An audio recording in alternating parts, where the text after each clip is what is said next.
Tadipatri municipal chairman JC Prabhakar Reddy comments. Tadipatri municipal chairman పదవికి జేసీ ప్రభాకర్ రెడ్డి 30 రోజులకు రాజీనామా చేస్తారని ప్రకటన. రాష్ట్రంలో టీడీపీ, బీజేపీ, జనసేన కూటమి అధికారంలోకి రావడంతో తన నిర్ణయాన్ని ప్రకటించిన జేసీ ప్రభాకర్ రెడ్డి టీడీపీ కౌన్సిలర్లకు చైర్మన్, వైస్ చైర్మన్ చేస్తానన్న హామీ మేరకు ఈ నిర్ణయం తీసుకున్న జేసీ గత 5 సంవత్సరాల్లో కుంటపడిన తాడిపత్రిని అభివృద్ధిలోకి తెస్తానని హామీ.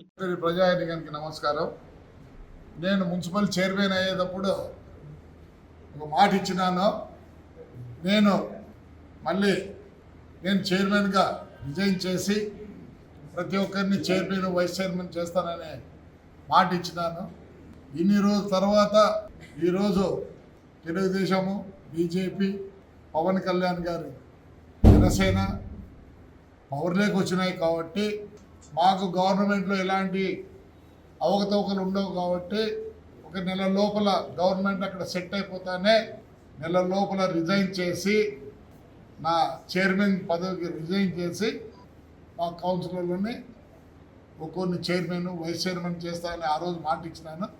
దానికి కట్టుబడి ఉండే నెల లోపల నా చైర్మన్ వద్దకు రాజీనామా చేస్తాను. ఎందుకంటే మాట తప్పకూడదు కాబట్టి తప్పకుండా చేస్తా. అలానే ఈ 5 ఏళ్ళు కుంటుపడిన మున్సిపాలిటీ ఆంధ్ర తాడిపత్రిని మళ్ళీ తప్పకుండా అన్ని విధాలా అభివృద్ధి చేస్తామని కోరుకుంటూ, ఎందుకంటే ఎక్కువ స్టేట్మెంట్ ఇవ్వకూడదు,